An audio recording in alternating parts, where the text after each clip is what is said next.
I'm Jason Hornady. You might say accuracy is my business. I make bullets. You are listening to the Hornady Podcast. Thanks for joining us and enjoy the show. Hello, everybody. Thanks for tuning in to another episode of the Hornady Podcast. I'm your host, Seth, and I've got a full table today. To my left, co-hosting the show, we've got Marketing Director Neil Davies. Neil, thanks for coming on the show. It's a pleasure to be here today. It's been a little bit since you've been on the show, Yeah. But I appreciate you co-hosting because we've got some special guests. We've got Jason Hornady, VP of the company, who we try to get on the show pretty often, and we talked before the show. He made a flippant comment last night, and I challenged him, and he accepted. I don't know what flippant comment they're talking about. I don't remember. I really what it was. don't. I just think I was walking by. I was like, "Hey, Seth." Yeah. Well, I got you anyway, and happy to have you on the show. And then it is a distinct honor and pleasure to have our special guest on the show. Very influential man in the industry. We've got Randy Luth. So, Randy, thanks for coming on our podcast. Thank you, Seth. Good to be here.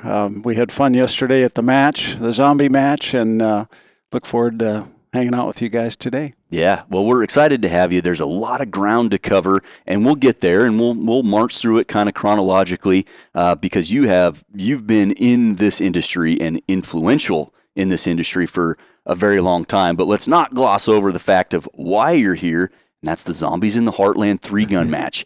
And that's a match we've been doing for 12 or 13 years, and what a fun way to get into shooting sports. Sure. It's like a circus out there with some of the stages. Tell us about, you've been shooting multi-gun for years. What do you think of how we run things out there? Well, obviously, it's run perfectly. You've had a lot of experience with it, but we were discussing this last night on how the zombie match started. I'm not trying to take any credit, but we had some discussions about it with Steve as well. And at DPMS days back, probably around 07, maybe 08, Dustin Emholtz at DPMS, he came up with the idea, and some of the other team members, to have a zombie match because zombies were kind of taking off at that time. The Walking Dead. And I'm like, I didn't know anything about it. And so whatever, because we had the gun club in St. Cloud, Minnesota, at Deltone, and then DPMS factory was there as well. So I said, yeah, go for it. Well, I'm turkey hunting that morning, and all these cars are driving by on the road because I had property around the gun club, so I'm just, a few blocks down from the clubhouse. All these cars are going by. I'm going, there must be a flight going out to the St. Cloud airport to Vegas or something. I finish hunting. I come to the parking lot. The parking lot is completely filled. There's not a trap match ever at that gun club where that parking lot was that filled, and it was all because of the zombie shoots. And the zombie match got the younger kids off the computer and into a range, and it was unbelievable. And so that's kind of how we got started in it. And then we had some issues with some neighbors that made some claims against the gun club which were unfounded. So we lost our action shooting in 09 as well as a tri-gun challenge. So at that time, the zombie match was done, and then who comes along? Hornady's come along, and that's kind of, I think, a background story of how that started, which is great fun. Yeah, that was the Outbreak Omega was the name of that, right? Yep. I mean, this wasn't necessarily a completely original idea, but when we did the zombie ammo, it's befitting that we wanted to have a 3-gun match where people could shoot the ammo, right? But, let's have a zombie match. So it made a lot of sense, and it was fun because it's an outlaw match. I mean, you still follow kind of USPSA-like rules, but we made it a festival, more of a carnival atmosphere. It wasn't, it's still competitive for, really high-end competitors. I mean, Jerry Mitchell is here. A whole bunch of other folks are here shooting. Jason. Yeah, and Jason. Who won the match yesterday, by the way, for everybody out there. I think I came in third at this table, which is like 13th or 17th. I don't remember. But I remember having that conversation because we didn't want to offend those guys about calling ours the zombie match. And you must have called Dustin to make Dustin sure and I we had were a really okay. good relationship. Yeah. But I remember that because it was like, don't make those guys mad. We're just trying to have some fun. And that's what it's all about, right? It's just having fun. Getting shooters out shooting and making it fun. You have to have that theme. Yep. And the zombie is the theme to bring people in. And you guys have done a fabulous job with that. Well, it's something we enjoy doing for sure. And the theme is obviously part of it. And it is fun. And that's what, one of the Hornady slogans you hear around here all the time is we sell fun. And competing, we all have that competitive bone in our body, and some of us more than others, and it's fun to get out there. Wish my competitive bone worked a little better. Yeah.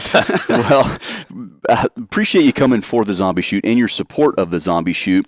And before we go too far, we need to address, obviously, your name, Luth, and so many of us are familiar with Luth AR. And you guys make fantastic AR furniture, and that's kind of become one of those ubiquitous brands in the industry. But there's a lot more before that, and that's what I want to get into, because as a user of the AR system myself, by the time I was old enough to buy a gun, ARs were just a thing. There was no taboo. They weren't anything. It would have been, by the time I turned 21, 2009, and there was just no red tape. It was, I bought the $350 Delton AR, and I still have it, and it worked great, and I changed all the furniture out with help from companies like you, and I didn't have those bars of entry, and I didn't view that traditional, I'm going to call black rifle, with any ill feelings. It was cool, it was fun, it was modular, but that wasn't always the case. I feel like prior to my time in the industry, the AR did not have that glowing reputation. You'll have to fill me in, guys, but hard to get for a long time, too. Yeah, let's talk about that. What was the political scene? So going back now, but to get ahead of that, Randy, before we dive in, you were a shooter your whole life, a hunter your whole life, or did you get into that a little bit later? The rifle hunting came later in life, but 8th grade, my buddy Richie Benson and I, we'd in Richfield, a suburb right next to the airport in Minneapolis, we had our fiberglass bows with our wooden arrows, and we'd jump the fence at the airport, and we'd go shoot gophers and fox out at the airport, and 727s are landing, and the police would come out and get us. So that we started archery hunting. Then we did bow fishing for carp down the Minnesota River. Didn't get my first handgun until I was probably 19, somewhere in there, 18, 19. Had my shotgun, my first Mossberg shotgun pump, and got a Marlin 30-30 when started deer hunting with my dad at probably age 19, 20. Yeah. So didn't really, because we're in the cities, but... A lifelong outdoorsman, though. You were out there, and I feel like every time I bring a new guest on the show and we kind of ask, hey, when did you get into shooting, or what do you do in the shooting sports? It goes back to childhood. And I've never had anyone jumping the fence at an airport, harpooning foxes straight up and such. Robin Hood. Exactly. But that's great to show that you were passionate about shooting and hunting at a young age, and to morph into what things are today. When did you get into the firearm business? Because as I understand, you didn't just get into complete firearms early on. What did the political scene look like when you were getting into the industry? So the industry happened by chance, really. I started off going to be a printer. That I quit the Star and Tribune press room. That was just a dirty job. So I went to work for a tool grinding machine shop in 1973 with my buddy who worked there, and I was going to wait until I could find another printing job. And then I just kind of started advancing on optical form grinding, OD, ID grinding. Did silver soldering on carbide tools. We made step reamers. I could make. And you were doing that stuff, right? You were making tools at that time. Yeah, on the machines. What a skill set! And then I just started climbing the ladder, management-wise, at those companies. Switched a few different companies. Ended up at a precision machine shop in Minneapolis suburbs. They were doing defense contracts for the Army. Reagan came in, wanted to build up, like Trump's doing now, build up our defense because it had been diminished under the previous administrations. So there's a ton of money available for defense contracts during the Reagan administration, 80 to 88. So the owner of the machine shop, he had hired a consultant, retired contracting officer out of the Army, out of Picatinny or Rock Island Arsenal. So he coached us as to how to get the government contracts and then manage them. And then I ended up taking over the government contracts, managing them, doing the pre-award surveys and things like that. That's how I learned the small arms business for the U.S. Army. Interesting take. So that was 82 to 86. So in 82, we're making bolt carriers for the Army, firing pins. Then I was in sales and engineering, so I started calling on Colt. So we're doing subcontract machining for Colt.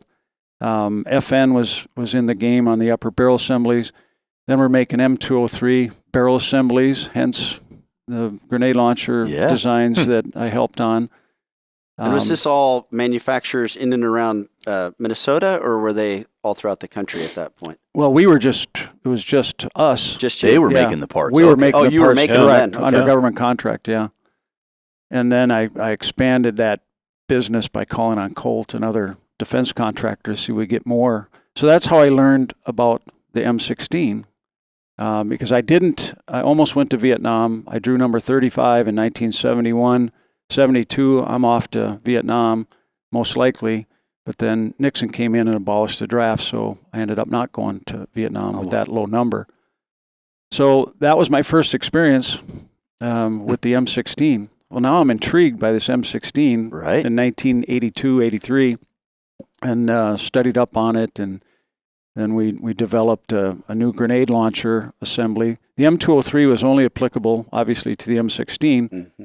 So I came up with the idea to attach it to the other attack rifles because Colt didn't own it. It was military design.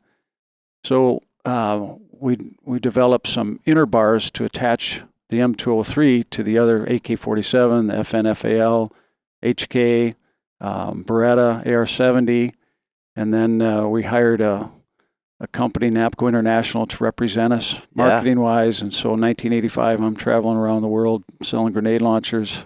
I got to say right there, how cool is it that you're at work and you know what I'm going to do today? I want to find more ways to attach a grenade launcher to stuff. That sounds awesome. And some of the old brochures that I still have is just hilarious. I had long hair and longer hair, more hair, and for the brochure and dress up military style and to promote the grenade launchers. But so that was the experience at that machine shop.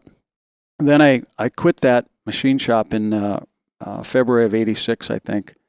And then I started DPMS, which was Defense Procurement Manufacturing Services, as a government contract consulting agency. Okay. So I would teach other manufacturing companies in the 5-state area how to get government contracts. Everybody wanted the defense contracts, but back then everybody was afraid of government contracts. You wouldn't get paid. You had to do the QC surveys. You had to set up. There's a lot that goes into it. A lot. Packaging, the pre-award surveys, and I knew how to do all that. So I started it originally as a consulting company. Wow. So DPMS, as I know it, was the rifles. So it started procurement services. How about that? Right. Okay. But I also knew where all the M16 parts were made because I had the ability, I knew how the Freedom of Information Act worked. And if I didn't have to use FOIA, I had all the NSN numbers for the M16. I had all the cage codes numbers on microfiche. So I could find out who made... Do you guys actually know what microfiche is? No, never heard of it. It sounds hideous. Yeah, way pre-internet. Yeah, prehistoric. Yeah, way before the fax machine. So we start... I start locating these parts because at the previous machine shop, we would get phone calls from the commercial market say, hey, I see you're making this part on a government contract. Can we buy some? So if we had rejects, minor rejects for plating reasons or half a thousandths undersize or something, we'd sell those parts commercially. So when I started DPMS, I started getting all these phone calls from these gun show guys and other manufacturers. Bob Schutz at Olympic Arms, Hank Rourke at PacWest Arms. We were doing some with Bushmaster. I was kind of the go-to guy when they needed some parts. It has to be a good spot to be, the go-to guy. Yeah. So they'd call up and say, hey, we need an A2 butt stock. Well, and I'd get the national stock number, the door assembly, the plate, if it was not a complete. So I'd start brokering these parts after hours.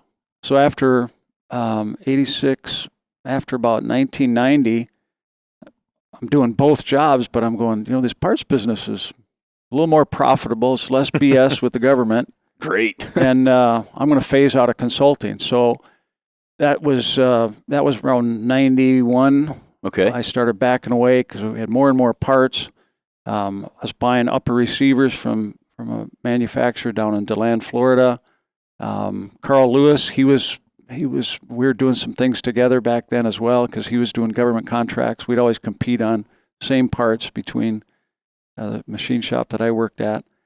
So then I started putting kits together in 91, 92. I was buying PacWest Arms lower, buying upper receivers from Bob Schutz at Olympic Arms and just slapping the Frankenstein together in the early 90s.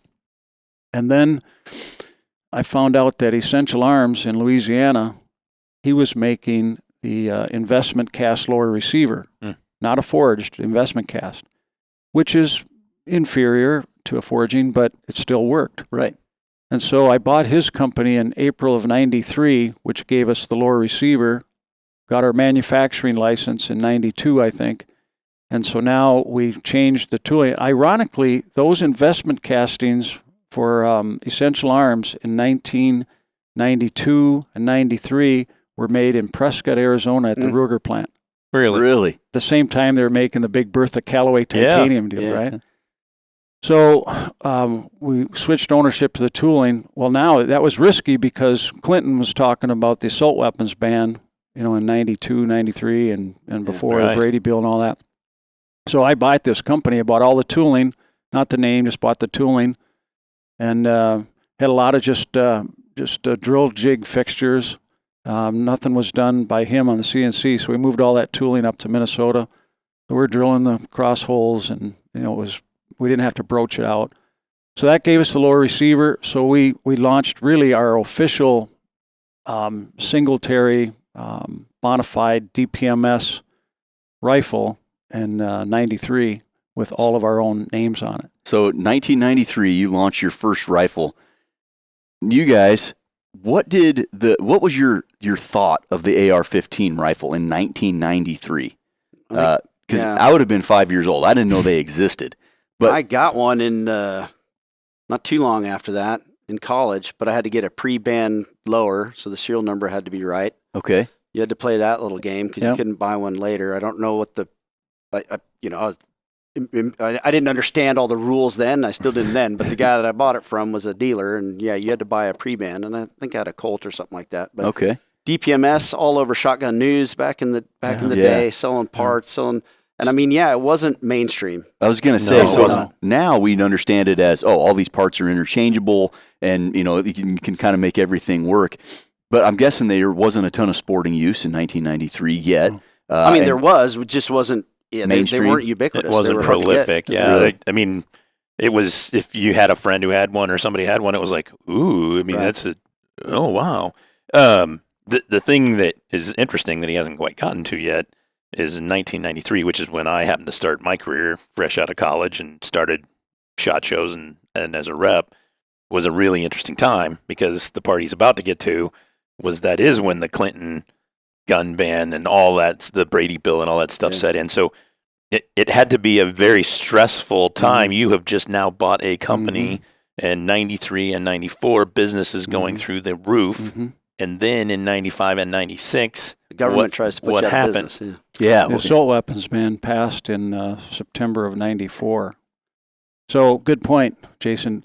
It was stressful because I had invested a good chunk of money in buying this company with a potentially limited death sentence. Yeah.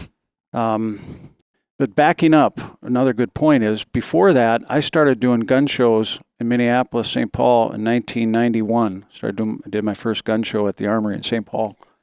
And I just had a hodgepodge of stuff that I bought from these various government contractors. Upper receivers with dings in them, buttstocks, charging handle, whatever. And so I just threw them out on a table. John Campion, he kind of, I threw it on the table. He came along, and he was one of the only guys in the whole building at the gun show that knew anything about AR-15s. Seriously. Sure. And he's like, where'd you get all that? Oh, man, this is cool stuff. So he was kind of my coach going forward, and sadly he passed away here a year and a half ago. But I give him a lot of credit for educating me in those early days because, to your point earlier, there was not much going on. In the 80s, the only place that ARs were advertised was in Shotgun News. You had Nassard, Jerry Drace at Nassard. You had Sarko, which was Charlie Steen, Numerich Arms. That was it. There was no advertising in the big magazines for AR-15s. None. So there wasn't 3-gun matches and things like that either. There was. There was. Soldier of Fortune. Okay, fair enough. Soldier of Fortune. Colonel Brown put on probably the original ones, which Jerry shot at, and Jim Clark Jr. and Bruce Pyatt. Tony Holmes. That was the big one back in the day, wasn't it? Soldier of Fortune, yeah. Yeah. In fact, I'm going to see Colonel Brown. I saw him here a couple of weeks driving back from Arizona. I'm going to stop and see him maybe tomorrow or probably on the way back home. Very cool. So yeah, the parts business first, and then that morphed into the rifle, and then we have our rifle. But with my machining background and kind of Garage Logic design stuff, like Garage Logic. That's a good one. We need to get some signs. Yeah, Garage Logic. That's a T-shirt right there. There's a podcast. Joe Souchere started Garage Logic with the radio program KSTP in Minneapolis 25, 30 years ago, probably 30 years ago, and he's still active today. So listen to it. He's conservative. He's funny. And that's the name of the show, Garage Logic. Experience the cutting-edge performance of the .25 Creedmoor, the first .25 caliber cartridge purpose-built to take advantage of today's sleek, low-drag bullets, maximizing performance in the wind while maintaining minimal recoil and delivering excellent energy on target. Initial offerings include a 134-grain ELD match load and a 128-grain ELD-X precision hunter load. Elevate your long-range game with the .25 Creedmoor from Hornady. The reason for the success, or the beginning of the success of the AR-15 rifle, was the varmint hunting. So prey dog hunting was starting to become popular, a lot of bolt action, long-range stuff. Bench rest was maybe picking up a little bit more on the varmint side. Varmint Magazine, remember that? Yeah, Wolf Publishing. Yeah, that was way back. They're not doing it still, are they? Oh, the company in South Dakota. So Varmint Hunter. Yep. So my goal was to make the AR-15 more presentable, more cool looking, and shoot better. Sure, because at the time it really wasn't, I don't know, but I'm putting words in your mouth that it wasn't deemed like, oh, that's my precision AR-15. Right. It was a spray and pray kind of firearm. Mm-hmm. And then the other thing that people forget about is Camp Perry. Yeah, right. Camp Perry deserves a lot of credit for introducing the AR-15 because the Marines were shooting the M14, right? In the early 90s up until the Army perfected the AR with the 80-grain bullet, I think. It didn't fit in the magazine. They had to modify something. I'm just talking off the top of my head. And the Army wins with the M16. Well, that was the early 90s. So that kind of solidified a little more respect for the rifle in that little corner. It can be used, for precision marksman type stuff. But our goal was to make it accurate for the varmint side of it, for the prey dog hunters and the coyote hunters and fox hunters back then. So we started making the bull barrels, a bull barrel DPMS AR. So at that time, I don't even remember who, we were buying Wilson Arms blanks, and then I forget who I had turning them for us. Because rather than have my own shop, my buddies had machine shop. I'd sub it out to them. So then we started promoting the 24-inch bull barrel fluted. Yep. And then, which is got to be a huge difference from the traditional M16, A1, A2. Then you go into this 24-inch heavy barrel. Then I took the A2 buttstock and I put scalped holes on the bottom, and I skeletonized the inside. That made it look cool, lightened it a little bit, but making it look cool, getting away from that image of a military rifle. No permanent front sight, just a flush gas block, things like that. Yeah, and that was before the post-ban, pre-ban, before the assault weapons ban, which we can talk about too. But the whole idea, and then I went through all the tolerance, and because I did all the drafting at the company I worked for as well, so I had the draft table, so I do all the drafting. So I looked at all the tolerances. The other thing was I had accumulated the tech data package for the M16 rifle through my consulting days. So I would request all the solicitations through the Commerce Business Daily, and then you'd get the microfiche package. And I had the machine that would view the microfiche and then print it off for my clients. So with the microfiche, I had the whole I accumulated month by month every M16 part. So I'm the only guy in the country commercially that had the specs for the M16. Wow. And everybody wanted me to, Bushmaster, Bob Schutz, everybody wanted me to send them the prints. I said, I'm not selling the prints. I can't. It's a Colt design. Colt got, I think to this day, even, of course back then, And before, Colt got a 5% royalty on every part the Army made. Really? No kidding. Huh. Now 5%. there's something. Yeah. You learn something every day. On every part. So they own the tech data package. You're supposed to sign off on the fact that you received it, you're going to destroy it or send it back. Well, nobody ever did. So I had all the mil-spec drawings. So you could see where when Stoner designed it, he had to design it so that it was shooting sand and mud and rain and dirt. So the tolerances were sloppy, between the upper receiver and the bolt carrier and other areas, charging handle. So when we made parts, I'd reduce the tolerances, tighten them up to make it shoot more accurately, obviously. And then to make the barrel shoot better, we developed a heat treat process, a stress relieving process, because you're fluting out, you're tearing up, you're creating a lot of stress when you're making a barrel. Mm-hmm. And so we developed a process. That's why we made barrels at DPMS that shot extremely well for a production barrel. Anybody can make 3, 4, 10, 20, 50 barrels a year and make them shoot super good after honing and extra TLC. But to make a couple 100,000 barrels a year that shoot pretty good is pretty hard. And that's a all big about ask. Yeah. Concentricity. The chamber's got to be in perfect center line with the bore. Everything's got to be concentric to the bore and chamber. And then stress relieving, they'll shoot pretty good. But a button broach barrel is not bad. And so we had success with the bull barrels, changing the image back in the early 90s. Then we've got our own rifle. We're moving along in 93.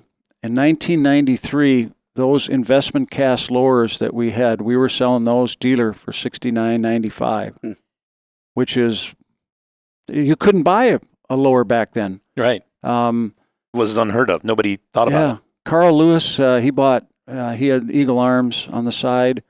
They had the forged lowers that Carl Lewis was making for Eagle Arms. They were a great product. So $69.95, and then the Brady Bill was passed in the fall of '93. Yeah. So then we assumed assault weapons ban was going to happen. So I never raised the price on those FFL dealer lower receivers until Bushmaster did, or Olympic Arms, or somebody else did, and pretty soon it's $89, $100, $120. I think it was September 14th of 1994, it passed. And on that last day, we were selling a strip lower for $375 a piece. Oh my goodness! Because everybody's buying them, Yeah. and we couldn't make them fast enough. I couldn't get the castings from Ruger fast enough, and I would hesitate on buying another 1,000 castings at they were probably $12-15 a pop back then. I'm not going to buy 1,000 of them and then get stuck with them because the assault weapons ban could have happened at any time. Right. Could have happened in June. Could have happened in July. They had to wait they had the votes, I guess. I don't know. So we made a lot of money in that period of time, but it was nervous money because it was risk and potential reward. Like an ominous cloud following you every day. Yep. It was. No idea when it's going to start raining. In fact, Jerry Drayson at Nassard, he bought a lot of our parts and sold them on Shotgun News on his. And so he and I were talking probably May of '94, and he said, "Well, did you order more castings, more lowers?" I said, "No, I'm done." I said, "I'm not going to take a risk and lose $10,000-$20,000." And he said, "You chicken." He said, "Buy the castings." And he said, "I'll cover." He said, "I'll buy them from you if they're raw cast, if you get stuck with them." I said, "Okay, you got a deal." He forgot about it. I ordered the castings. I sold those castings at $200, $250 because it was every week or month the price was going up. So at the end of '94, after it passed, I added it up. I wrote him a $20,000 check. I told him I'd give him $5 a casting or something, whatever it was. Yeah. I sent him a $20,000 check. Might have been 10, might have been 30, but something like that. Yeah. And he called up, "What's this for?" He had forgotten. I said, "You back me," and he would have backed me. And so he told everybody in the industry that we had that backdoor plan. Yeah, that's unique. It's just the little stuff that nobody gets to hear about. You get lost if you don't talk about it. Yeah, he was really my first customer. He's buying a lot of parts. And Charlie Steen at Sarco was, and Bob. Olympic Arms, Bob Schutz at Olympic Arms was way ahead of the game. Olympic Arms had some cool stuff in the 90s that you guys probably remember. Yeah. I think they made a 9mm way back when, but good stuff. And he lived to be, I think, in his 90s. Good guy. So then the assault weapons ban passes, and nobody knew what was going to happen for sure, how the law was going to be written. And what they did with the assault weapons ban, California had passed their assault weapons ban, a year or two earlier. And so the Dems took that California law, mimicked it, even with the typos. Oh, really? That's a fact. The typos that were in the California were in the... So... That's not a good look. So now I think, the day Minneapolis ATF came into our plant the next day, and we had to have a pre-ban rifle, you had to have as many barrels as you had lowers. Oh, wow. So we had 225 barrels in the house, so we could only make 225 pre-ban guys. Yeah. Mm-hmm. And the rest had to be post-ban. Huh. Yeah. So then it's like, well, now what? Well, you cut off the bayonet lug and cut off the threads, and we had to pin the carbine stock so it wouldn't retract. What else was there? Magazine restrictions. Yeah, 10 round. We made our own first plastic 10-round magazine, injection molded that. So when that happened, were you just scared? I mean, did you think you were going to go out of business, or what was going through your mind at that time? Didn't know. We've always, DPMS was well balanced from a business standpoint because we had the rifle business, but we also had the parts. Business. Mm. And Bushmaster was well planned too. They had the rifle business and they had quality parts. But I had all the drawings and I had the best price. So our stuff was as good and cheaper. So that's win-win. We owned, in my opinion, we kind of owned the parts business back in the early 90s and going forward with DPMS. So when the rifle sales were slow, we'd always have the parts and accessories business to fall back on.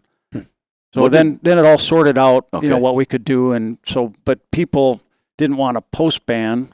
They did, but they didn't. Yeah. And so they settled for a post-ban. It kind of calmed down. And then I started working on the 308 drawings and designs. And then we stayed busy and then didn't get 308 until 2000. Probably. Okay. So through the 90s, underneath the assault weapons ban, you were still successful. You're still moving parts. You're still moving firearms. Maybe not at the rate that you previously would have, but you're still moving them. Right. And business is going well. And the varmint thing, like you mentioned, again, in my era of shooting, the AR is the coyote gun. Like you got the hardcore coyote hunters, they're using the AR-15. Hammer time. Yep. And that coyote's running. Yeah, exactly. And let's face it, if you were the one guy that rolled up to a prairie dog town and you had a bolt gun and two other guys had an AR, you were like, wait just a minute. This is BS because they were pop, pop, pop, pop, and you went bang. Bang. Oh, man. Yeah, it's like a Volkswagen and a Dodge Demon. Yeah, exactly. There's no race. Yeah. So you come into the 2000s, business is still going well, but now we got the sunsetting of the assault weapons ban. Oh, yeah. What did that look like from the DPMS standpoint? I'm guessing there were a lot of other companies post-ban that jumped into that industry. Yeah, that really had no effect on business. Okay. You'd already established yourself. Yeah. It the market was smaller. There wasn't obviously the number of AR manufacturers in the game back then. There was a handful. Yeah, literally a handful. Yeah, it was smaller, but there was demand because they were hard to get. Right. So I mean, that always there's and everybody still true gun guys wanted ARs. I mean that's a fact. So you worked to try to get one. Obviously, you'd like to get a pre-ban just so you could do with it what you want. Right. But you still wanted one. And like you said, I mean, guys that are coyote hunting and varmint hunting, they're going to try to find something because this thing works really well for it. It's interesting to hear him talk about, and I had the best price and I had because no one ever perceived DPMS as a better, I never thought of you as a better price. It was always, you really want a DPMS. It was the one you wanted to reach for. You rolled into the SHOT Shows with a big semi-truck, tractor trailer, booth, and it was like, oh, that's bad. That was badass. cool. It was cool, and I mean, that was the big heavy barrels, and then just stacked up. It was like, oh man, I want one of those. Yeah, full-blown semi-truck and trailer and Polished. air conditioning. Yeah, We had the tiki bar on top. Yeah. Oh my goodness. Yeah. We get Tom Knapp in there, and he did get his Jim Beam after he's doing all the signing autographs. And we had big fun with that truck. So The Minnesota militia. Yeah. in that post-ban era, in the the early 2000s, we've talked about the heavy barrels. We've talked about some of the stuff you tried to do to stylize the AR. So that would be me in high school now, post-ban era. When I remember seeing ARs, they didn't look like the Vietnam era A1 and A2. They looked drastically different. So were you involved in the kind of driving of the furniture of the AR-15 market in that time frame? Yeah, kind of, because like I said, we had made that skeletonized A2 stock back in the early 90s, mid 90s. We came out with the extruded Schedule 80 round handguard, which other people had. Olympic Arms probably really commercially came out with the first free-floated handguard back in the early 90s. What else? We just we didn't have a custom trigger, but I had a background in titanium nitride coating through tool grinding, so I applied the first titanium nitride coating to gun parts in the 80s. Wow. And then we'd polish the titanium. So now that selling point was it's gold color, which looks cool, which they buy. Yeah. And it had lubricity Nice to and it. smooth. And so we'd knock down, instead of a 7-pound trigger, we probably got down to 5-pound with titanium, a little polishing. But it looked cool. The furniture, I had developed a product called the Tri-Mount scope mount. Yeah. So at that time, the flat top wasn't available yet, or just becoming popular. Solicitations came out in 91 for the A3 flat top, I think. So we just mill off the A2 upper, and then we'd bolt on the Tri-Mount scope mount. So we had our flat top with 2 rails, Picatinny rails on the left and right side. And then, that was cool because you put your flashlight or, whatever on. And we even made, once I got into 3 gunning, you had the side red dot, right? Yeah. So I made a forged upper receiver, and I might reintroduce that because today it would, I think, be a hit. So I put a Picatinny rail on the side at an angle through the extrusion. Yeah. There's no deflector lug, but then that way you don't need the arm on top. It's on the side. So we did a lot of that furniture stuff and more to make it look cool and make it shoot better. And 3-gun stuff didn't become popular till probably 25 years ago after SOF. Yep. So there was an emerging market for all those aspects. The biggest salesperson, I think, for the AR-15 was the U.S. Army.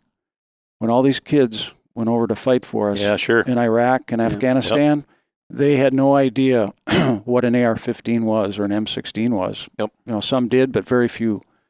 So the U.S. Army educated these kids. They come back after serving our country, and I didn't know I could get one of these. And so you had, at one point, we were talking 5 million kids fought for us, came back, and now they know they can get one. Yep. And not just one. As a gun owner myself, you're going to need one of every flavor. One other story to help promote the brand, was it Cybergun USA, the Soft Air USA, Soft Air Guns in France. They approached us at the SHOT Show, I don't know, this was probably mid-90s maybe, and they said, we'd like to do a licensing agreement with your logo, because they like the Panther logo, and we want to put it on the Soft Air guns. And they're going to pay a royalty, obviously. I thought, all right, that's a pretty good idea. I told my wife that, and she said, oh, no, don't, because the kids are going to have it. And I said, no, you want the kids to have it because, kind of like Camel cigarettes, right? Got to introduce them early. That's a bad analogy, but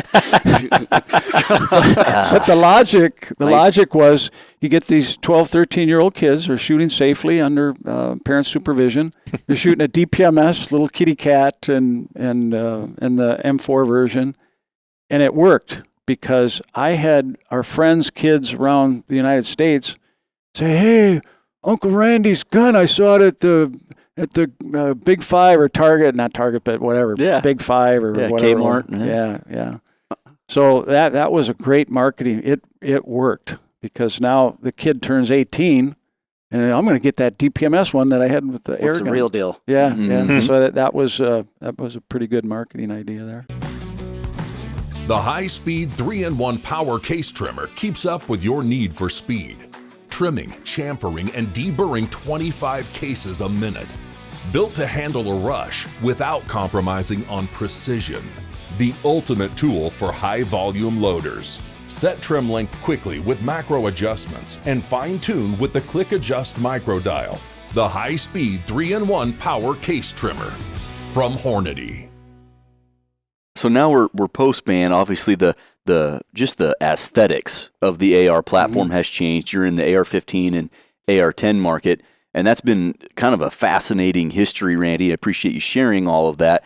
We're going to jump over to the Hornady side now because there's a little product that is responsible for the lights on in this room, the electricity, all of our bills are paid, the water bill, and that is the 6.5 Creedmoor. Oh, yeah. Most of the was a big one listeners for us. might have heard of it. And we did a dedicated episode about the 6.5 Creedmoor, and listeners are encouraged to go back and check that one out if they haven't already. Neil and Jace, walk us through the kind of the development of the 6.5 Creedmoor, because there's an element of DPMS and Randy Luth involved in that, and maybe one of the final rungs in the ladder to actually getting Steve Hornady to agree to do it. Yeah, I actually wrote some notes on that today because, well, let's back up. So we'd gone to Camp Perry. Dave Emery was our ballistician at the time, and Joe Thielen was working in the case plant designing cases. And Dennis DeMille was there. Dennis was a national champion NRA high-power shooter, shot for the Marine Corps team for years and years and years till he retired, ended up working at Creedmoor Sports. And we always stayed at these condos called The Pond, which is right outside of Camp Perry. And Dennis was lamenting the issues he was having, I think, with the 6XC at the time. And he shot a Tub 2000. Things were different then. Like, people were still shooting bolt guns and things like this, but it wasn't like it is now where, having barrels be as consumable as they are for the average guy. It wasn't quite where we were. And this is 2007. So Dennis was shooting the Tub 2000. He was sponsored with David Tubb as well for the gun. So he went through kind of a list of things he'd like to see from a cartridge in order to be successful in that kind of competition, which is across the course. So 200, 300, and 600. And so he gave Dave. They had a conversation about all this, and then Dave and Joe came back here, and it was a Black Op, which we've had some success with some Black Ops over the years. Yes, we have. It's a little harder to do nowadays, but so we had done as a company, we'd done the 30 TC before that, which was really kind of a pioneering cartridge for what would become Superformance in the future. So they'd had that cartridge case, and Dave really believed in that case, and everybody knows a 6.5 is just a very efficient bullet, and it's about the limit you wanted to do for that kind of a sport. You wanted something bigger than the 6.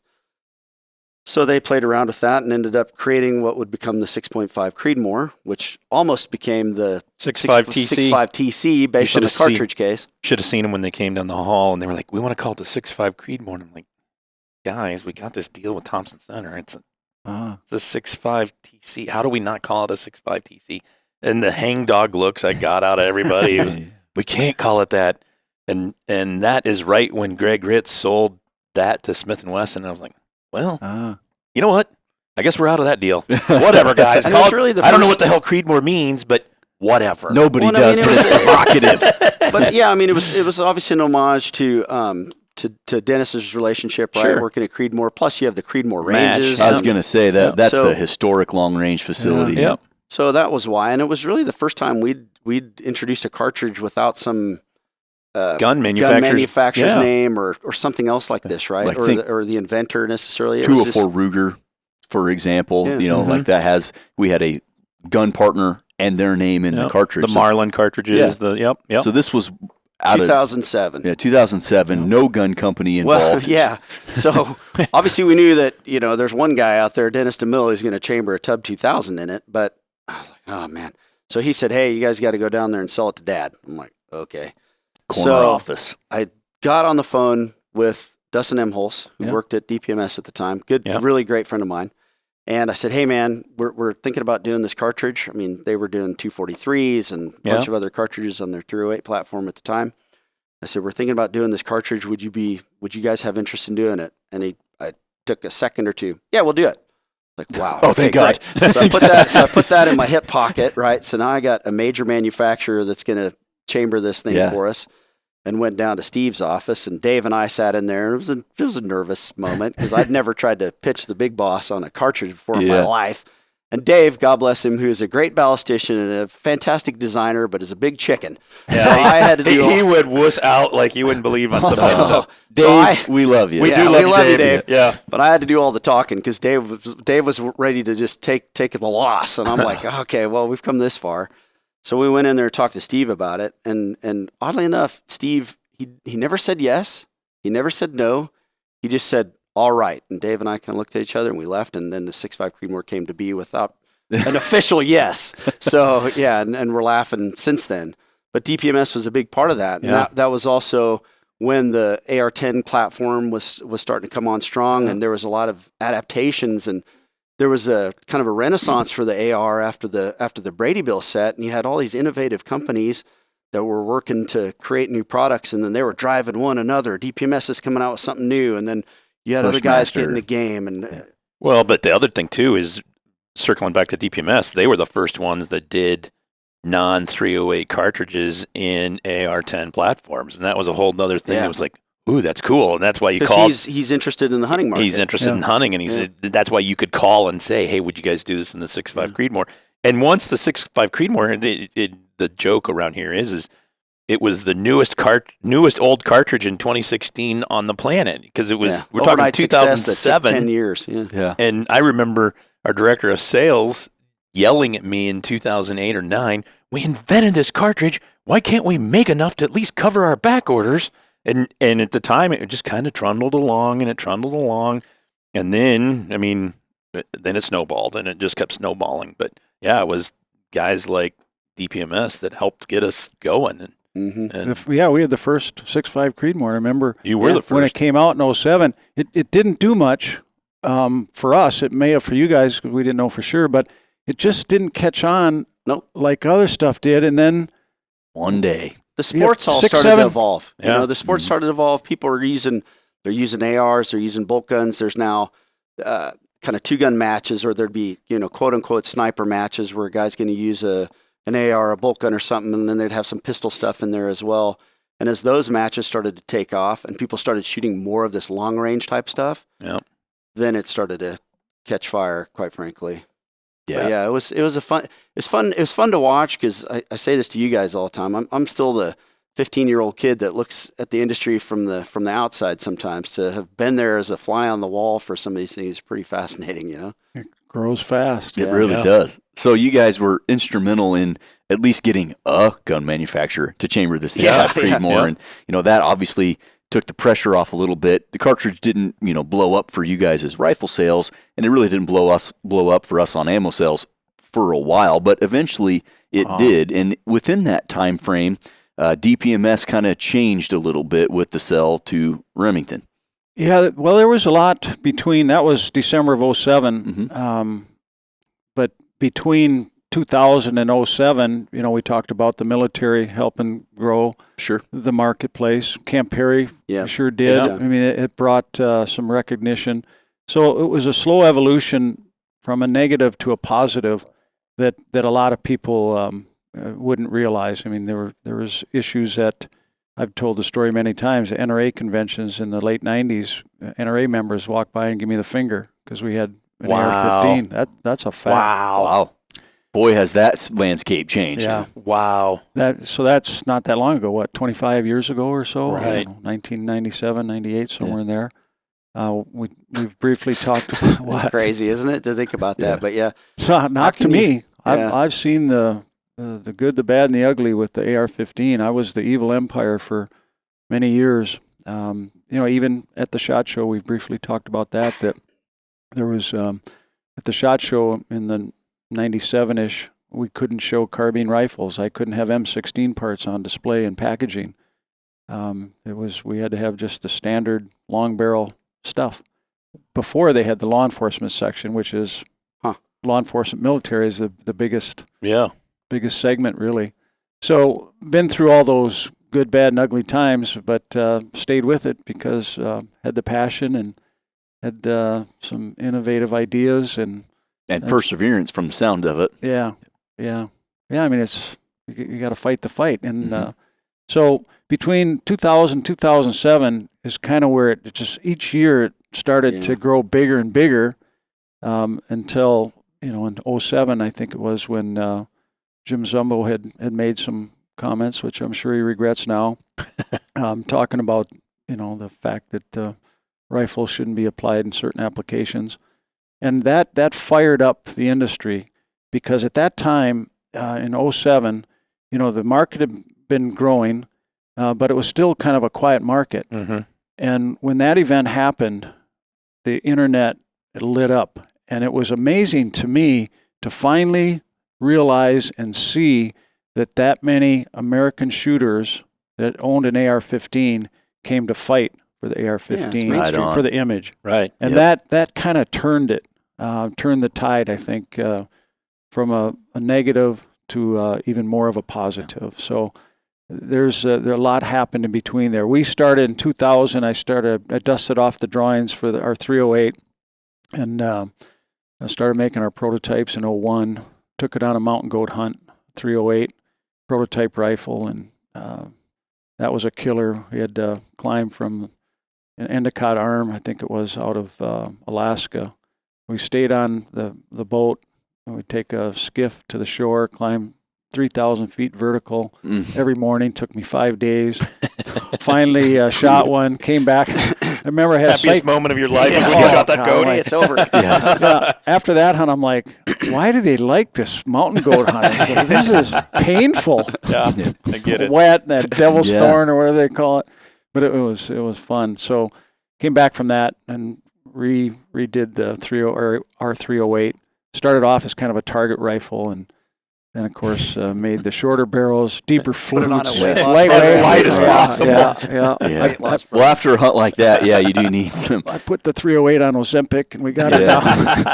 But so the AR platform now it's really common to see that used, especially youth shooters. It's really easy and lower recoil, just because being gas operated than say a bolt gun. But at that time, not really used in the hunting scene very often. So you chambered that 308, used it on your first hunt, and did you set the course then that I want to rewrite what people think this platform is capable of? Not so much rewrite it, but reintroduce a new segment for our sales. So how can we increase sales? Well, let's get back into big game hunting. So that was the mindset behind the 308, was to promote it for hunting. Absolutely. So that's what we did, and so from that, then we started, like you said, Jason. We did the other cartridges. I can't remember the 300 Remington short action ultra mag. We had the 7mm08. We had anything that would fit in the 308 mag. We made the 243, awesome. 260 Remington. So I would each time we'd rechamber the barrel for that magazine, we'd do a launch with the writers, and then I'd have to go hunting with a big game hunt with that new cartridge. Shucks. So darn. I shot Doll Sheep with the 300 short action ultra mag. I shot a 10-foot brown bear with the 338 Federal. I shot a grizzly with the 338 Federal. I shot elk with all those cartridges, 308. It was just so it kept growing that market through the advertising, and then we were the first ones. This was probably in maybe 05. 04, 05, somewhere in there, where I said, all right, we're going to do an ad with Bonnier Publications, Outdoor Life magazine. So we had the first AR-15 ads, hunting with an AR, in Outdoor Life magazine. Nice. And even Field and Stream, they threw it into Field and Stream just for a bonus. So that helped promote that segment, and the fact that, we had good relationships with all the magazines to use that rifle and the hunting side of it. So I think it was in 07 or 08, Outdoor Life magazine had the OL 25, the 25 most influential people in our industry. So I was up against Johnny Morris and these other big names. But the team at DPMS and Bushmaster Freedom Group, they did some great promotion. So I ended up winning that award. Wow. Johnny Morris probably should have won it, but we just had a better campaign program. Campaign. But that was a big honor, that. obviously, a big honor, and it helped, again, to bring awareness and promotion to the AR-15 rifle and the many uses that it has. Yeah, and they're infinite. You can use it for a lot of things, and I think you are very deserving of that award because me, as the end user, I didn't get to see all of what we've talked about up to this point. I just jumped into there's a whole bunch of ARs, everything's affordable, everything works, and the furniture and the cartridges and the magazines and all the bolt-ons is infinite. If you could buy and build different configurations forever and ever and ever. And I just got to enjoy that, but I didn't get to see the hard work and the perseverance it took guys like you to lay that groundwork. And when we talked about getting you on the podcast, that was part of the initial conversation with Seth, who's in his 30s. And they didn't live through that period of time when everything was hard to get and understand how ARs were just they weren't ubiquitous, and now they're all over the place. Yeah, right. And there's probably some younger folks that don't quite understand or don't know your story, and I think it's fascinating to be able to recount all that stuff. Yeah. And we should probably talk about your trips to Africa with an AR. Yeah, that was I fun. was going to ask about that. Yeah, good. There's some any paperwork drama in the early days? He makes guns. He figured it out. Okay. Yeah. So you can't bring semi-automatic rifles into South Africa or Zimbabwe. So I wanted to, again, promote hunting with an AR. So I don't know what year it was. It was probably 07, 08, somewhere in there. So what I did was I took our 308, I took our upper receiver forging, and I milled out the ejection slot on the left side. Also kept it open on the right side. Left did not broach out or mill out the mag well, so you couldn't put a mag in, it was solid. Left the gas tube in, made a bolt with a handle on it on the left side, I believe. And so that was 308 caliber and probably an 18-inch barrel, A2 stock probably. And so it was a bolt action, single-shot bolt action. Side charger. Yeah. So I put a follower plate on the bottom, bolted that in, so a Delrin follower. So I could, have one in the chamber, shoot the gun, gas locks the bolt back, got an extra bullet in my mouth, or drop it in, hit the bolt catch, boom. I could get a second shot off with the bolt action within a few seconds. Yeah. If you don't fumble around when the Cape Buffalo's coming at you or whatever, not with a 308. But so I took it to Africa with trepidation. What's going to happen, right? Sure. Because there was a kind of there was changes at the South African airport that were not as good as it used to be prior. So get to South Africa, Johannesburg, and you got to show your gun, the serial number, the paperwork, all that. So I whipped the AR out, and the people working there like, oh, military rifle, you can't have that. I said, so I'm explaining to them. Yep. Well, they call in all the supervisors. Well, I finally got that stamped. Went up to Zimbabwe. Some gal's looking at the gun. She didn't know the difference between a pistol, rifle, or a shotgun. No, probably not. Stamped it. So now I've got the first AR basically in Africa for hunting. So off we went. I'm shooting anything, plains game. Ended up shooting a leopard with it. Oh, wow. And I was using your ammunition. I had some long shots, clip springer at probably 250 yards. That's a little target. Yeah. I didn't realize how small they were. As magnification, you got 10 power. Oh, that's a big animal. And then you go get it. It's like a little dog. But yeah, we had fun. And again, that's all promotion to soften the image and promote it. So the African part was fun with an AR. I can imagine the look on their faces when they opened up that case and, whoa. Yeah. I still have that rifle. Still have it in the safe. Kept a lot of the DPMS serial number 1 stuff, the different calibers. We made the SAS rifle. Yeah. The tuber. Did you ever hear about the tuber? No. What's a tuber? Well, let me tell you. Okay. Wait a minute. Hold on.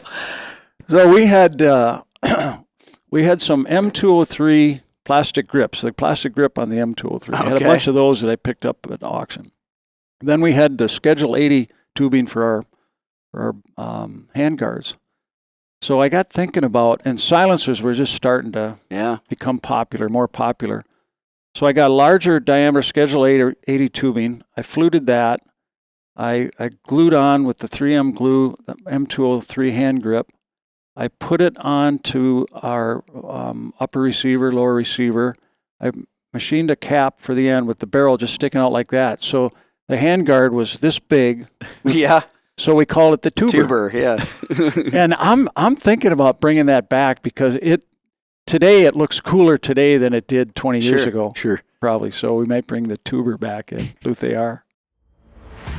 Utilize your space your way with the modular Hornady Security Square Lock Organizing System. Mount the Square Lock panels anywhere in your home or shop. Then attach the wide assortment of Square Lock accessories to securely store firearms, tools, gear, or any other valuables in any possible configuration. Keep your reloading bench or gun room organized with the Square Lock Modular Organizing System from Hornady Security. Well, let's talk about Luth AR a little bit because we haven't got there yet, and obviously that brand. When I think Luth AR, I think that NBA buttstock. And you guys make way more than that. But what led up to Luth AR? If you don't mind sharing that story, and what kind of products are you guys specializing in now? Sure. So when I sold DPMS December of 2007, I stayed on with Freedom Group for a couple of years, and before I sold the company, we were buying Magpul's PRS-1 on our high-end DPMS rifles. A $2,500 rifle, we'd put the Magpul stock on there. Well, when things were going busy, we couldn't get those stocks. Bushmaster couldn't, we couldn't, because they were selling them at a higher price to whoever, and that's fine.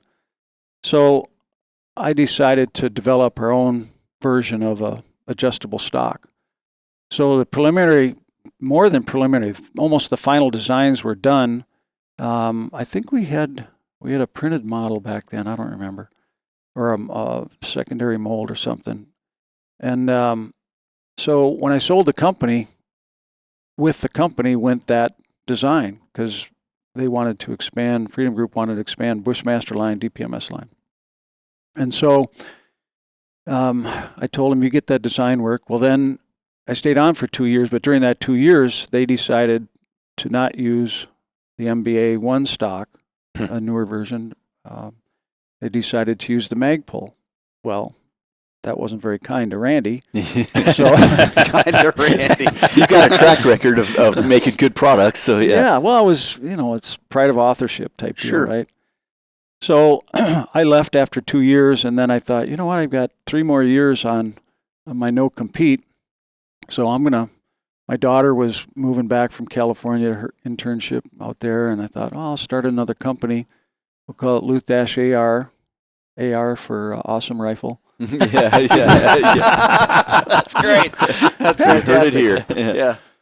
So we started Luth AR and with the MBA-1 stock. So I thought if they're not gonna use it, I'm gonna show them that it's a viable product and it'll sell. So started with the MBA-1 and off we went, and that went pretty well. And all right, let's do the skeletonized version. The modularity of the MBA-1 was that you could take some of the cheek rest off and butt plates and just make it a skeletonized. So MBA-1, MBA-2. Then we did the MBA-3 collapsible stock, and then stripped down MBA-3s, the MBA-4, and then a few years later we did the MBA-5, and all of a sudden we're doing pretty good with this stuff. Well, they need buffer tubes. Well, okay, my buddies make that. I'll get the buffer tubes. I'll get the springs, and well, I guess we better do some bolt carriers. And so all my vendors and suppliers around the country, I just went back to all of them, and they were happy to do business with us again. And all of our platers and Magfoss people and heat treaters are all happy to see we're back in the business. And then again, slow, steady, planned growth versus 100 miles an hour. We just do our 55 speed limit and grow it nice and casually. And we're my son-in-law Jesse and daughter Heather. Pam's still doing the books at home. We got some DPMS employees, and the parts accessories business is more fun. I can come to the zombie match. I can think about new products, how to make it shoot faster, easier, more accurately, different accessories. So we've innovated oversized bolt catches, skeletonized selectors. We got the wing grip. We got the chubby grip. Mm-hmm. That was kind of a fun story. So I wanted to make a new grip, but it had to be a little bit fatter, a little bigger for the guys today that are much bigger than us guys who were born in the 50s. So you got to find and then a thumb rest on it. So we did all the prototypes, and to make the prototypes, I took the A2 grip and I got some molding clay and I just clay it up, shave it, get the feel, and then I take it to our engineers, outside engineers, and they scan it and replicate it. So we get this thing done. I'm going, okay, it's finally perfect. So we have naming contests at work. What should we name this thing? Oh boy. What should we name this thing? So everybody comes up with a name, but I chose the Chubby. So I said, it's a thicker little grip. No, it's a chubby grip. So yeah. I told Pam and daughter Heather and the team, I said, okay, we're gonna call it the Chubby. And my daughter says, no, Dad, you're not going to call it the Chubby. I said, well, why? We got to call it the Chubby. So, of course, the Chubby was launched. So then at the SHOT Show, the joke was, for advertising, we say, hey, come to the SHOT Show and see Randy's new Chubby. Hey, perfect. So we launched it, and it's working really well. And then I modified the wing grip. The wing grip now has two little wings on each side, which help support when you lift the gun, and you got ambidextrous thumb rest. So we keep developing, and those designs are developed through shooting, whether it's through hunting. You have to make it more adaptable to the situation. And plus, if it looks cool, the consumer will buy it. If it's reasonably priced, accessory business is always good, whether it's for motorcycles, cars, snowmobiles. Accessory business is always there because you don't have to invest that $1,000 or $700 or whatever. So we've had great success at Luth AR, and we'll continue working on a new charging handle. We kind of pre-launched it at the SHOT Show. You know, you have on the tactical latches you have on your charging handle to grab it easier. So our new design is I took a 1-inch aluminum ball and I attached it at a correct angle to the charging handle latch. So now when you have to rack it, it mimics that 1-inch ball will mimic the knuckle on your hand here. The curvature of your index finger, so you can rack it. And because it's round, it's kind of snag-proof. So we're going to call that the globe charging handle. We're finishing machining those right now. They're going to go to a plater. So the globe will be launched right shortly in production. Wow. So stuff like that. I've been working on a compensator for 5-6 years. It's just not, I can't get it right. I got the flip down, but I'm getting a little bit of lateral twist on it. So, some other stuff. We did the barrel making business. The guys that I helped put in business 25 years ago making barrels for DPMS, they want to get out of the business last year, so we bought all their machine tools, moved it into our little shop, and we've probably shipped out 3,000 barrels already since November. Oh, wow. So this is really recent here. Yeah. Okay. Yeah. In-house 9mm, 22. We'll be launching our own 22 long rifle. Of course, we're making our own 223s, and we flute them.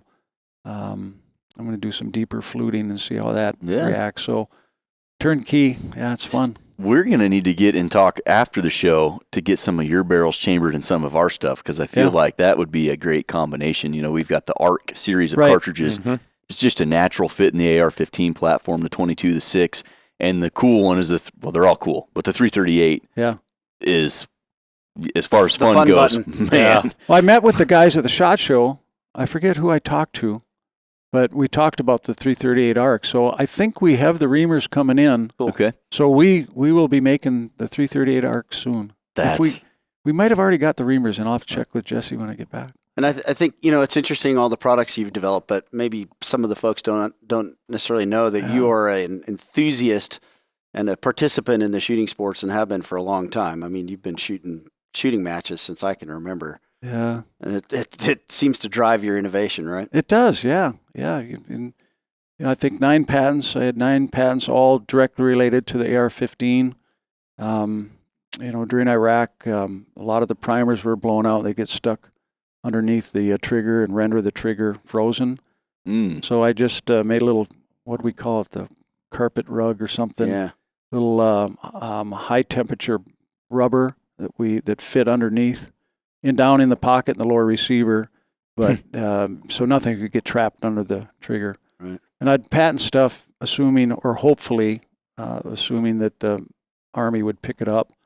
Because commercial market is big and it's gotten bigger every year, but the Army, and we didn't try and sell it to the Army just if they found out about it. So various patents like that, the mangonel rear sight assembly, it was like hard to describe, but we call it the mangonel, which is like a catapult system.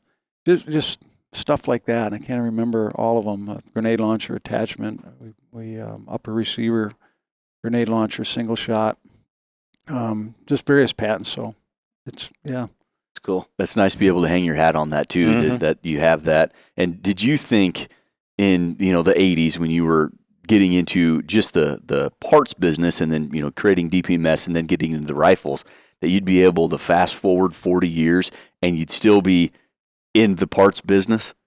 A lot of people wonder why I'm still at it, why I'm not retired. Well, because you're Randy Luth. Right. Yeah. You can't hang it up. That's why. Like your dad, I mean, you got to stay active. And we're blessed, I'm blessed to be in an industry that's fun. I mean, how'd you like to be working for Tupperware and you're selling Tupperware? You go to their trade show and go, I got a burpless cover this year. We go to the SHOT Show. I mean, it's like the best. Case in point, you were dreaming up ways to attach 203 grenade launchers to more stuff. So the burpless lid on the Tupperware. Cool. 1984. Yeah. 50 years ago? I don't know. Wow. Well, it's fantastic that you're still such an active participant. And I said it at the beginning of the show, but it seems to be everywhere in this industry. When you're in this industry, you are in it. I know very few that aren't in it that stick around for any length of time. And that's certainly true here at Hornady, that once you're, when you're doing this and this is what you do, there's no alternative. Like, we are into this thing. And the Hornadys, the way that they hunt, the way that they shoot, they still compete, and it's various sports. And we don't make shot shells, but I know you guys are very avid trap and skeet shooters as well. And so that's just, I think, so important, regardless of the industry, that if you're in it, you're in it. And it's very obvious, Randy, that you have been an active participant, passionate participant in this industry, and that's what's driven your innovation. Yeah, thank you, Seth.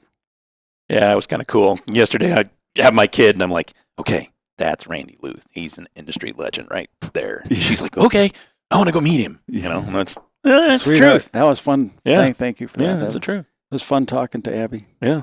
Yep. You're a real pioneer, Randy. Yep. And Thank you, Neil. You've done so much to move the platform forward over your career that I hope some new people out there maybe hear this story and understand how relevant that's been for their passions that they enjoy now. Thank you, Neil. Yeah, thank you. Well, before we round this thing out, Randy, I'm going to offer up some opportunity for you guys to make your closing statements, if you will. But for every new guest on the show, we started this, I don't know, a year and a half ago, maybe. Well, maybe it's longer than that. We ask them a very loaded, horrible question. Oh. And as a new guest on the show, the listeners need to know. And we're going to go into a hypothetical world. And in this world, you have an infinite amount of firearms in every possible configuration. Gas gun, bolt gun, pistol, you name it, lever gun. You can have an infinite amount of firearms and a corresponding infinite amount of ammo. But in this hypothetical world, if you had to pick a cartridge that you could do your hunting, your shooting, and everything else you do in the shooting sports, if you had to pick one cartridge, and it's helpful if you have a corresponding Hornady bullet to go with it, if you had to pick one, and they all had to be the one, what's it going to be? That's a tough question. Hunting, competition, plinking, Personal Personal defense. rifle cartridge or pistol? That's up to you. With all those guns. Yep. I think I've had, I'd say the 308. That's a great answer. With the AMAX. Yeah. The black, is it? Yeah, Hornady Black, 155 or 160. I'm telling you, that stuff. I got a HS Precision. I'm good buddies with Houtenser. They made up, Tom, before he passed away, he made up a HS Precision rifle in 308. And I shoot that, the Hornady Black out of there. And it's same hole. So, yeah, 308, I've killed elk with it. I've killed bear with it. Killed leopards with it. You can shoot it in competition here, heavy metal. Yeah, I'd say the 308. That's a good answer. And, Neil, you were 30-06, if I'm not mistaken. Yeah, but then I would like to change my answer to 308. Yeah, and Preston behind the camera, he was 308 Winchester as well. Jace, were you Creedmoor? I think I probably picked Creedmoor, but I'm very, very biased because it's been so good to all of us. But, I mean, let's face it, you're in the similar realm when you're 6.5 Creedmoor, 308. Yeah. Well, I was biased, too, because I picked 7 PRC. For your prairie dog shoots. Yeah, it'll kill a prairie dog. Yeah, it sure will. And that's a dangerous game, you know. They carry the plague. That's dangerous in my book. So you got to come out with a round called the bubonic, whatever, 308 bubonic. There we go. Well, Brandy, again, thank you for coming on the show. Is there anything else that you want to leave our listeners with about, your time creating and running DPMS or the AR platform, about Luth-AR? Is there any final messages you want to send out? Well, I think I was just made some comments in an article recently that I think holds true. A lot of Americans have great ideas, and the patent trademark office is inundated with ideas, and it's so easy to lose track of that idea. And my point is, if you have an idea, stay with it, make a plan, and execute the plan. Words to live by. Thanks, Randy. Guys, do you have anything else? Questions for Randy or any thoughts on the relationship? Because obviously you guys have known Randy for a very long time throughout the industry. Anything you'd like to say to the listener or to Randy? No, I just appreciate you being here, Randy. Yeah. I appreciate the friendship and the relationship you've had with our company. And I've had a lot of great memories shooting DPMS guns over the years and Luth-AR products. So to be here with you is just a real privilege. Great, thank you. Thanks. Yeah, I would echo all of that. We appreciate you coming to town and being a friend, and it's great. Who loves you, baby? I love you too. And with that, Randy, you know what? It sounds like you've been friends with these guys for a long time, but you have not received the Hornady tour. So whatever time you got, I think it's worthwhile to see the facility that the Hornady family has built out here in the Great Plains of Nebraska, because it is becoming bigger and more efficient and more powerful, and we make the best products I think we've ever made, and we're doing it at a scale we've never done it before. So I think it'd be cool for you to get to see what we have here. Great company. Awesome. Thanks, guys. Great people, great company. Thanks. Ladies and gentlemen, thanks for tuning into this episode. It's been awesome learning about DPMS and about the history of Randy Luth within the industry. He really helped change the perception of what the AR platform is capable of. I appreciate you guys listening, and we'll catch you on the next one.